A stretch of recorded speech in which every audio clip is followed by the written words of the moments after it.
This is the worst relationship advice that I've ever heard from a beautiful girl. Watch. Diabolical things I want in a man. Number 1, height. My man's gotta be above 6'2". My last 2 boyfriends were 6'3". Both of them. And they were jacked. And they looked really good. How am I supposed to downgrade from that? You know, I'm so old now. Whenever I see a girl who has the duck lips, when I see a girl at a restaurant taking pictures for Instagram, man, my automatic response is like, run the other way. That's like hearing gunshots. It's like, oh, run. Run as far as you can, as fast as you can. My attraction level goes from 100, even if she's really beautiful, crashes down to 0. It crashes down to like negative 100.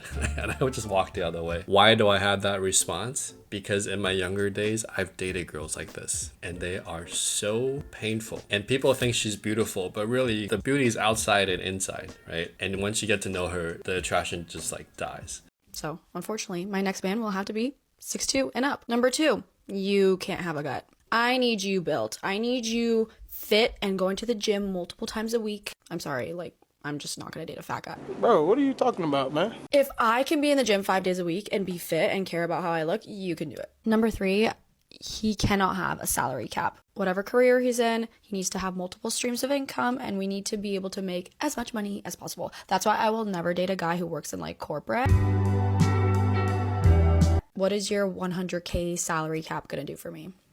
The max you'll ever be able to get to is what, 150? Yeah, no. Okay, I also don't think she's that smart. Plenty of people work in corporate that make a lot of money. In fact, some of my ex-Google employees, even at the entry level, make 150 a year. No shit. As you get up to middle management, that salary cap goes up to $250,000, sometimes $500,000 a year. So she's extremely uninformed with corporate. I need you in a career that is going to make us money. I am a lover of luxury. Money? I love luxury. You better be good enough for me, bro. I like expensive things. I like expensive vacations. So will you, if you're my man. So we need a career that can support that. Number 4, whenever we travel, he's got to be flying his business. I'm sorry. Yo, this girl's trolling, right? Sometimes people say outrageous things for views. If she really believes this, I really do feel bad for her father. We're not staying in economy together. It's just not happening. Again, this is where the lack of salary cap is really going to help. And number 5, he's got to have a really nice watch. I'm not really impressed when I hear somebody has a Rolex anymore because those can be really cheap. I would much prefer if you had an AP or a Patek and maybe multiple of them. The Rolex can be your day watch and it still better be. It's the attitude, right? You better have this. You're not good enough for me. The sense of entitlement is pretty insane. I personally think watches are not a good use of your money. Practically speaking, your phone has the time. So getting a watch to me is really just a flex, but it's not even that useful. So why would I have one? Makes no sense to me. The comments are vicious. Too flat for all that, not too flat for your dad. What did he say? Nah, Pops, he don't diddly little boys. No diddy. Future single mom. 2 out of 10 rage bait.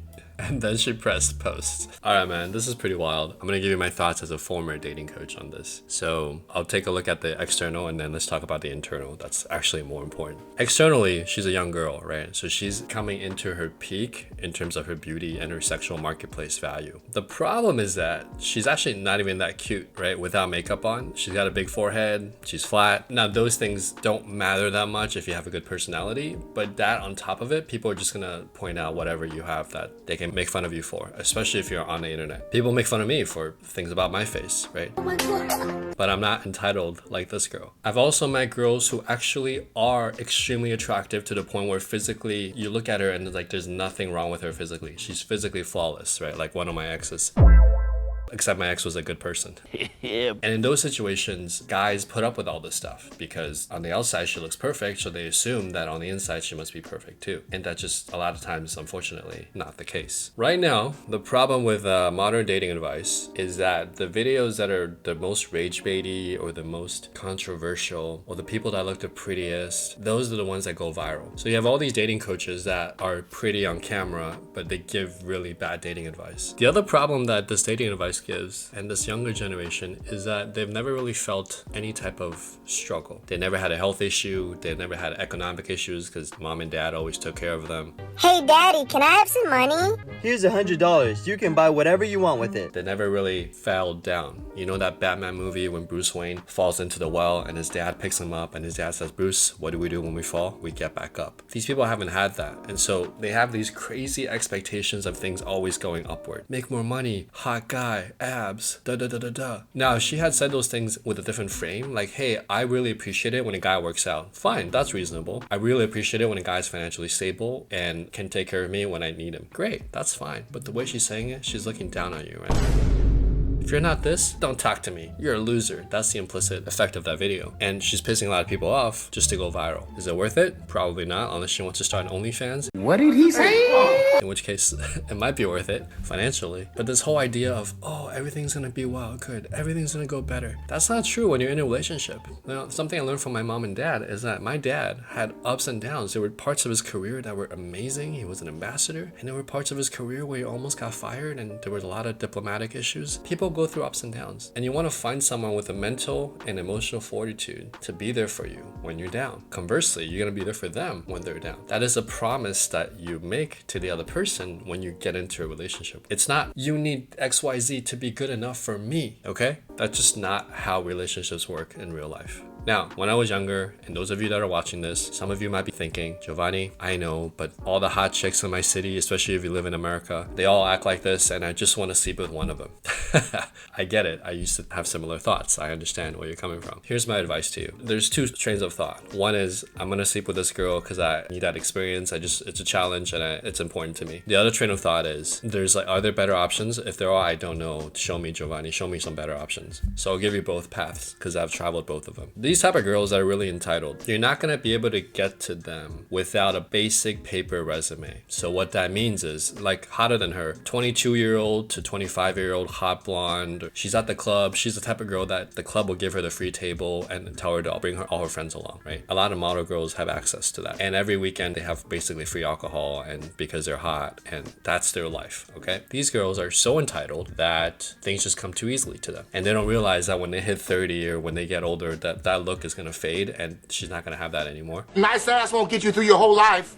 You turn 30, you better have a personality. Because these girls are so superficial, it's actually quite easy to game them if you know what you're doing. So the way that we used to do it, this is a long time ago, okay, don't judge me, is that we built a life around things that these type of girls think that they want. So for example, my business partner at the time, very successful guy, he got a penthouse right next to this club Omnia. Literally, you go to the balcony, you look down and Omnia's right there. Beautiful apartment, okay? And he made friends with the club promoters there. And he would get tables there every week. And it got to a point where sometimes we get free tables because the club would be on like a Thursday night, it wouldn't be that many people. And he would go to these tables, hang out with these girls and bring them back to the penthouse. And sometimes I was invited to penthouse and I'm like, okay, this is cool. And the whole thing is streamlined, right? Because these girls are playing on a superficial level. So if you just provide what's superficial to them, they're gonna follow you like fish, right? They have no principles, they have no groundedness, they have no value. So they're just gonna drift with wherever they think the value is for them. So the value for them is, number one, oh, this guy has a table, he must be rich. Two, free alcohol and free social proof. Like, oh, my girls and I are hot enough to get to this guy's table. Great. From there on, it's pretty straightforward, okay? Oh yeah, my penthouse is right there. Like, whoa, penthouse, ding, ding, ding, ding, ding. You know, gold digger.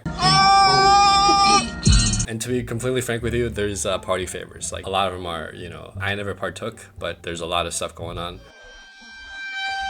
And from there, it's a very smooth transition, okay? Because their values are so superficial, once you give them what they want, they just follow you very quickly, and it almost feels like a transaction. I joined them a couple of times, but I never partook in the party favors and stuff. But I noticed that whenever I talked to these girls, once they assumed that I had high value because I was friends with my business partner, the conversation was very easy because she already assumed that I had high value. And most of these guys are playing the superficial game, right? They're like, oh yeah, I got this nice car, I got the nice watch, I make a lot of money. And I'm actually running real game. I'm like, hey, you know, you look cute, but what else do you have going for you? And she's like, oh, you know, my mom thinks I'm very loyal, da da da. And she's like, whoa, this guy's talking to me like a real person. What? Same thing happened at the Playboy Mansion, right? All these girls are like super hot. They're used to movie stars hitting on them. And I'm talking to them like with real like truth-seeking conversation. If you want to know how to do that, check out the links in the description. So I'm running like authentic game and they're just like blown away because no guy has ever talked to them like that before. The guys that they attract are what they are. You attract what you are. So they're attracting guys who are like, oh yeah, girl, like check out my Bentley, you know, in the back. There's no game to that. It's all showing off like superficial. So when I run game, they're very drawn. And then from there on, the poll is very simple, okay? Because I've just already met her paper criteria. But what I'm really gaming for is what she actually really needs, which is people to pay attention to her, to show her love, to show her that I care about her more than her physical looks and superficial values, okay? When someone's really superficial, I learned this in LA, the best thing you can offer them is not what they need superficially. It's what they really need, not what they want. Unfortunately, these people won't pay attention to you, even though you can give them what they really want, if they don't perceive you to meet at least their basic criteria. So in LA, for example, you had to dress a certain way. We had access to certain types of parties. We started throwing those parties ourselves. And implicitly, the girls knew, oh, this guy has value. And then she'll talk to you, okay? Now, that's the path that's very... I suggest you don't go on that path, but if you must, I understand. These type of girls, I've actually never got into a relationship with them because what happens is after you sleep with them and you take them on the second date and the third date, you start realizing how annoying they are. Like the hotness is not worth the time you spend with her because the time you spend with her is very draining. It's like constant complaining, entitlement. And I'm sitting at lunch with this girl and I'm like, whoa, this is like draining my energy. Like I feel bad hanging out with her. And when I was younger, it was like, okay, how much of this can I put up with before, you know, the next time I get to sleep with her? It's like counting the time, like 1 second, 2 seconds. Excuse me, I have to go to the bathroom. You want to go cuddle? Like it's just like everything about her was just the sex and that was it. And there was nothing else going on. To be fair, when I was younger, I got a lot of validation from these girls, you know, down the street with them. Every guy staring at you like, good job, you know, implicitly they're looking at you, especially the Asian guys. Like shocked like an Asian guy, like a girl like that in the States, and they're just like, little Asian guys are like this. White guys are like, cool, man. As I got older and I gained some more experience, I learned that there's another path, okay? This is the superficial hot girl path, and then there's the good girl path. And most of my girlfriends fit on this path. So I started learning day game, which is talking to women during the day. And there are certain cities that are really great for day game and others are not so much. But if you're in a city that's great for day game, you meet women at the park, at the mall, walking down the street, on the beach, if you're in a beach city. And these girls, a high percentage of the time, are not the nightlife princess. They're not the club girl that's going out nonstop. These are the girls that actually have a job. She's just out, you know, shopping during the day. And I met so many beautiful girls who look better than this girl during the day. Now, a very common misconception is this. Even my business partner argued with me on this, the one with the penthouse. He said, hey, Gio, these girls, you're just seeing them during the day, but they're the same girls that go out at night and come to our tables. And we had this argument for a long time, and back then we were in San Diego and I saw how he might be right. But the moment I moved to LA, there was a whole different class of girls that had careers, that went to sleep early, that didn't like to smoke and drink, that were extremely beautiful. All of the top models that I worked with that ended up becoming A-list models, all of them had really rigorous discipline. They ran their modeling careers like a business. And all the party girls that were super hot models, 5 years later, you find them like pregnant with a kid or like, you know, just in the middle of nowhere, back to their old lives. So over time, I realized there's this different path of girls. And these girls, some of them which I've dated and fell in love with, they're the nicest girls you ever meet. They're hot, but they're empathetic. They're nice people. One of my ex-girlfriends, she kind of looks like Jennifer Garner in her early days. And she would tell me like, oh, this guy hit on me today. I got some flowers today. And I had to say, oh, thank you so much, but I have a boyfriend. And we started laughing about it. But she was always so kind to the people around her. She was like raised Christian, raised really well. And she's such a nice girl. And she said, look, I know how hard it is to go up to someone and say hi. Thank you so much for approaching me. I'm not available, blah, blah, blah. That's the type of girl that I like, right? She's beautiful on the inside as well. So when you interact with these type of girls, most of them during the day, not as often at nighttime, you're gonna find they're normal, well-behaved girls, raised well, good looking. And what's funny is some of these girls that I've dated are better in bed than the nightlife girls. Because the nightlife girls, they look hot, they've got the skirt on, they're dancing, and there's like that adrenaline where you like want to sleep with her, and when you sleep with her, you feel like you've won the like gold medal of like the nightlife marathon.